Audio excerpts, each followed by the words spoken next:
المدربين بكل تأكيد تمكنوا من البقاء في عملهم.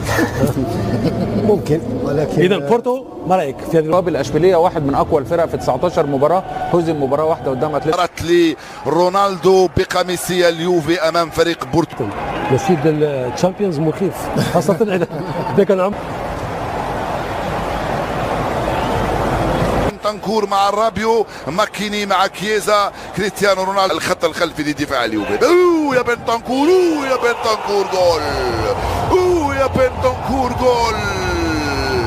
تاريم الإيراني يفتح مجال التسجيل لبورتو. يا خطايا جيسني، يا لها من بداية لبورتو ويا له من جول. خطأ ولا في الأحلام الموسم ولو بفارق 7 نقاط عن الرائد سبورتينغ.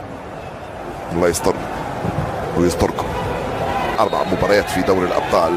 طبعا هو مقارنة ببيبي لعب أكثر للاعبي فريق بورتو. الحكم يقول لك العب، ليس هناك خطأ. تسترجع مرة ثانية اللي راح يكون في الخط الأمامي رفقة رونالدو اللاعب السويدي. في وضع التسلل من كريستيانو رونالدو.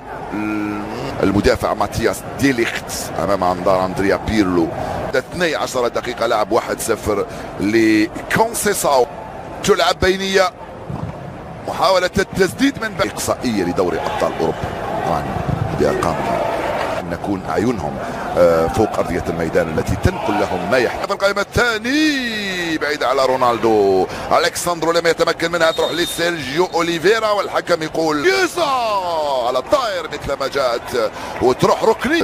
دوري الأبطال منذ خسارته أمام المان سيتي. أوليفيرا في تنفيذ هذه المخالفة يرفعها الرائعة وتشيسني. بنتنكور ماكيني. خطأ آخر، التسديدة كرة أخرى صعبة كاد يأتي الجول من خطأ آخر من قبل الحارس تشيسني. يخرج الحارس مارتشيسيني اللاعب الكونغولي. طبعا امام في القائمه الثانيه من كيزا الكساندرو. عنده الكره الان، ما زال يمر من الاول والثاني، ضيعها من امام الثالث. والحبسكي والتغطيه من بيبي، خلى الكره راحت لمارتشيسي. مره ثانيه يواصل سانوسي، راح سانوسي وبنتنكور يخطئ. سانوسي الحكم قال لا، لم يخطئ لريغوياني. بنتنكور راح تتلقى البطاقه الصفراء على احتجاجك يا سانوسي، على احتجاجك. لكن صابر معاك. نحكي البطاقه الصفراء. سانوسي راح يرجع ويعطيك يدي ليخت، راح يرجع ويعطيك يدي ليخت. سيرجيو اوليفيرا بالراس والدفاع. ماكن ريتم انخفض شويه الان. دانيلو خرجها. ماذا كان متميز في ساسولو، طبعا هو كذلك لعب في سبورتينغ لشبونه ويتفوق عليه اللاعب كورونا من هنالك.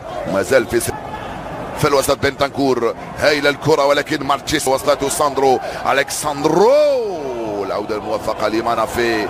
يتدخل والحكم يقول خلفه ولا ركنيه؟ الحكم يقول اعتقد مخالفه من ويلسون مانافي على رونالدو. بنتنكور الراسيه يرجع للخلف. مخالفه بعيده في القائمه الثاني.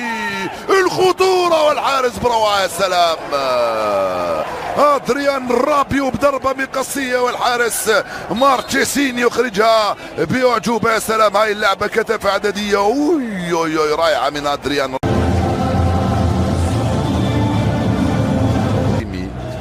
سجل ثالث اسرع هدف. سيبسكي كره خطيره. ماريجا جول. الثانية 20 من بداية الشوط الثاني.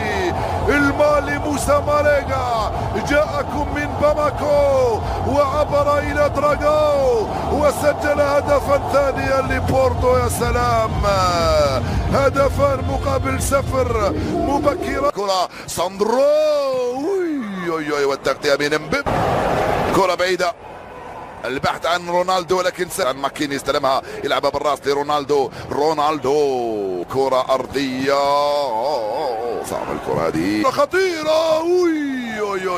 مرت سلامات ولكن التغطية الدفاعية كانت رائعة من جانب أوليفيرا. بابا رائعة. أوليفيرا جاء من بعيد وكذلك دخل وراوغ وتوغل باليمنى له على فريق يوفنتوس تورينو. كرة من هنالك من وجود نفوسهم في ضوئيات صعبة. الكييزا عرضية ماكيني يلعبها بسرعة. ماكيني الكرة الطويلة لصالح عناصر ألكساندرو والتوزيعة بعيدة في القائمة الثاني والتغطية الدفاعية. ضاعت منه الكرة تروح مباشرة لمانافي. عنده الكرة الآن مانافي. الكرة بيمناه يرسل الكرة بعيدة للأمام وخروج تشيسني. دانيلو ماكيني كيزا دفاع وماريجا يخطفها ويروح. ماريجا ضيعها وتستلزم من الكساندرو. الحكم يقول خطأ لماريجا ويخرج البطاقة الصفراء في هذه المباراة. أول سؤال نطرحه أنا لو نشر توازنه بين تانكور والتسديدة عالية مرت فوق المرمى وسلامات على الحارس مارتشيسيني.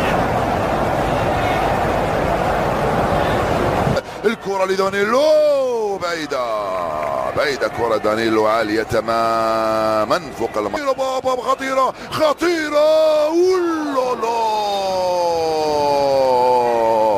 كورونا التي فعلتها بنا كاد يفعلها كورونا باليوفي ويسجل الثالث في هذه اللعبة. شوف الكرة، شوف التوغل كم هو رائع هنا. البراعة الفردية عن طريق اللاعب دياس. رونالدو موراتا استلم موراتا الحارس بصعوبة. الكرة أو كانت من كييزا. حكم يشير لوضع التسلل من هنالك.